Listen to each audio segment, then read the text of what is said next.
Hello there, welcome back to my world of stuff. Right, it's Sunday the 3rd of July, a bit of a drab Sunday afternoon, so a perfect opportunity to hie myself off to the local View Cinema to take a look at Elvis, the latest rock biopic, directed by Baz Luhrmann, starring Austin Butler and Tom Hanks.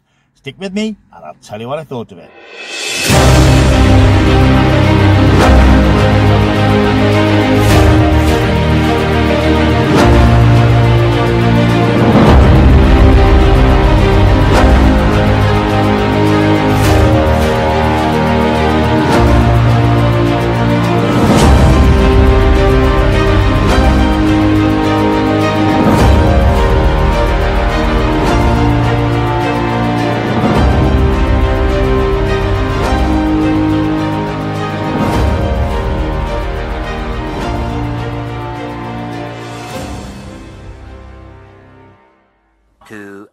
Later.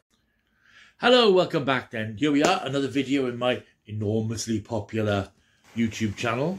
That's right. I'm going to review Elvis, the new film from Baz Luhrmann, which, as you saw from the pre-credits bit, I went to see today on Sunday at my local View Cinema. It stars Austin Butler as Elvis Presley, Tom Hanks as Colonel Tom Parker, and Olivia de Jong, who plays Priscilla Presley. As I said, it's directed by Baz Luhrmann. I'm not a huge fan of Baz Luhrmann's films. I've seen Moulin Rouge, and I'm aware of the other ones he's done. He's a very energetic director, shall we say. I was interested in this film because I have been a fan of recent sort of rock biopics that we've had. The Queen and Freddie Mercury biopic, Bohemian Rhapsody, Elton John's Rocket Man, and so on. Conscious that those films aren't necessarily completely historically accurate. They're sort of adjusted for dramatic effect. But they're generally good films, punctuated by great music. And it's a reminder that of the classic days of great rock stars, if you like. The legends that we don't have anymore. I really can't see a pic of this nature being made of Justin Bieber in 20 years' time. Or Billie Eilish. I can't imagine they'll have the cultural impact of the likes of Elvis Presley, the king of rock and roll. So I went into this film having not exactly read many reviews, but I've heard a few comments from people. I was talking to somebody last week when I was working who said it was quite frantic, fast-paced. A couple of the reviews have said it's sort of fairly exhausting. Now I've seen it, I can see where they're coming from. It is, it's packed with energy and life and enthusiasm. This is made by Baz Luhrmann, who's clearly passionate about the subject and passionate about Elvis Presley, which is great, of course, which is what you want in a biopic. Basically, what we have here is the story of two men. It's about Elvis Presley, whose talent was discovered in the 1950s by Tom Parker when he recorded a very rough and ready version of That's All Right Mama. Colonel Parker sort of took him under his wing, guided him, made him successful, made him a legend. But in doing so, as we later transpire, he's using Elvis Presley very much as a meal ticket. We told that Colonel Tom Parker is, he isn't American, and nobody seems to know where he comes from. The film doesn't really address much about his past. He sort of arrived in America. He's got a thick sort of European accent. But he has no passport, he has no credentials, he has nothing except his wits, which he puts into action quite well throughout Elvis's career by manipulating him, guiding him, making him successful. But in later years, it appears that the two fell out when Elvis wanted to take his career in different directions and wanted to work with other people. But Tom Parker's hold over him was just too strong. He couldn't pull away, despite the best efforts of those around him, Priscilla, who could see what was happening, that he was going on a downward spiral, his father.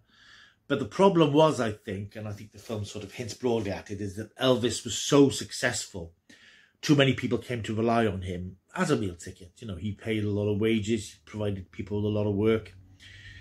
The tragedy of his life is that he never took control of his life. So in telling its story, it's very much Elvis, the talent, Elvis, the charisma, Elvis, the man with dreams and ambitions. Of course, he made a series of films in the 60s, which was fairly throwaway romantic comedy musicals when he really wanted to be a serious actor and be taken seriously as an actor. He wanted to be James Dean. But he was always channeled into this populist money-making direction by those around him, including, and specifically, Colonel Tom Parker, I suppose. It's hard to say if Parker is depicted as the villain of the piece. I don't think he's necessarily a villain. He's just a manipulator. You know, I wasn't there, I can't say. But he isn't necessarily a bad man, but you do resent him. And there's one particular sequence where Elvis sort of rages at him, calls him a toad. And you can feel that rage, and you can empathise and sympathise with what Elvis is going through, because his career is being straitjacketed by this man who's apparently got his best interests at heart, but really hasn't. The performances are astonishing. I mean, I'll talk about Tom Hanks first of all. He must be a shoo-in for an Oscar nomination in this, because his performance, of course, with under some prosthetics and makeup and so on, is an incredible performance. I mean, he really gives this character this dark sort of edge of manipulation and control. Austin Butler is quite superb as Elvis Presley. I mean, he isn't a dead ringer for Elvis Presley, but he's got the voice, he's got the moves, he's got the, because he sings a lot of the songs himself. He is a bloody good facsimile of Elvis Presley, and he just brings that persona to the screen so brilliantly. And it really belongs to those two men. As I said, there are other people. You've got Elvis's father, Vernon. You've got Priscilla, who desperately loves Elvis, but in the end she has to leave him because she can see he's on a spiral of destruction. She can't help it, much as she tries to. It is a film of two halves, I'm going to say. The first half is really frantic and really frenetic, and it is full of that Baz Luhrmann brio and excitement. It's very creative visually. There's sort of on-screen captions and split screens and lots of devices used to create the energy of early Elvis. And it works very well. What doesn't work, unfortunately for me, is a couple of occasions where they use rap music. It's only a couple of times, once or twice in the film, and then at the credits you have this sort of rap version of In the Ghetto.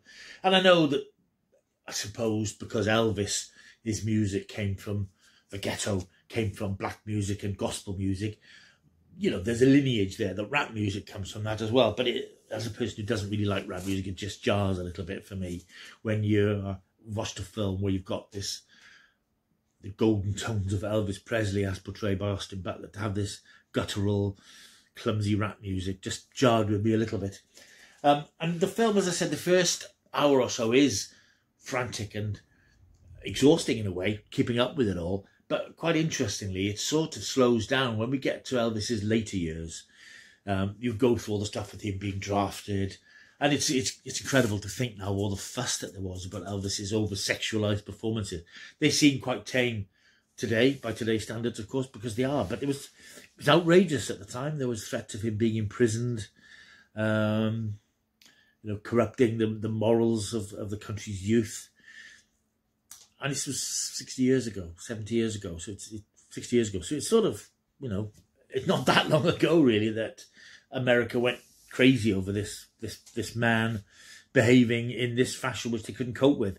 So, of course, Elvis was then drafted. He came out and made these ropey films. And his career sort of on the rocks a little bit. And he tries to reinvent himself. Colonel Parker tries to get him to do these cheesy Christmas specials. And this is when the film starts to find its proper footing. It starts to tell a story rather than just hurling these colourful snapshots of this man's life. Elvis rebels against doing a cheesy special. He wants to do something a bit rockier. And that sort of reinvigorates his career and reinvents him. But Colonel Parker drags him back down again. Elvis, remember, never left the Estates. I think he never left the UK. He never toured anywhere. Which is, when you think of this man's reputation, and as the credits say at the end, he's the biggest selling male artist in history. He never left and performed outside the States. But he wanted to. You know, there were plans for an extensive world tour. He wanted to travel.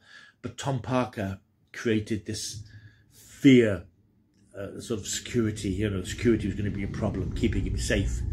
And he sort of locked him into this annual residency in Las Vegas that eventually wore Elvis down, where he just lost interest in travelling and was quite content to peddle his wares on the Las Vegas stage with increasingly less energy and enthusiasm each year. So the second hour is actually riveting. The first hour is a bit sort of, you know, you're trying to keep up with it all. But the second hour, reflecting the slowing of Elvis's career, tells more of a story, and you get more into the sequence of events as he gets trapped in this Las Vegas thing. And it sort of touches on his addiction to painkillers. Doesn't go much into, you know, the issues of him addicted to cheeseburgers. There's one reference to his thickening waist, but you don't really see that, to be honest.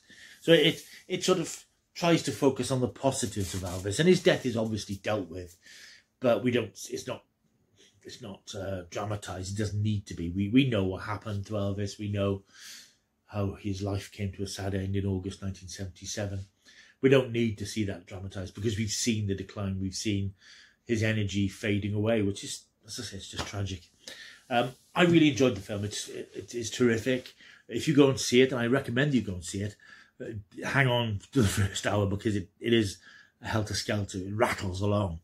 But it's beautifully directed. I mean, Baz Luhrmann knows how to put on a show, and he recreates Elvis's shows brilliantly, and moments from his life brilliantly. Great performances. Butler and Hanks deserve to be recognised in the Oscars, and I hope the film isn't forgotten by the time the nominations come around at the end of the year. It's a great film. It's a great film. How it ranks with Bohemian Rhapsody and Rocky Man, I'm not entirely sure, but it's up there with them. It's a different style of biopic, which I think is good, because you don't want the same sort of format. You need to sort of shake things up a bit.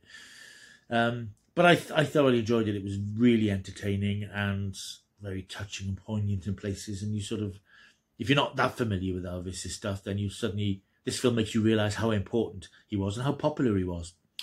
So that's Elvis, which gets from me a massive 8.5 out of 10. The only downside, it's a little long. Like I said, I didn't like the rappy bits. But all in all, it's a terrific couple of hours, 2.5 hours in the cinema. Right, thank you for watching. If you watched this video, why not go back and look at some of my other videos? Because I am noticing that it's only the Doctor Who related videos that seem to get much traction, and I don't want this to be just a Doctor Who channel. So even though I'm not getting many views for things, I am going to plough on for a little while longer, at least, because I do enjoy doing these videos. But just have a look at the other stuff as well. It's not all about Doctor Who.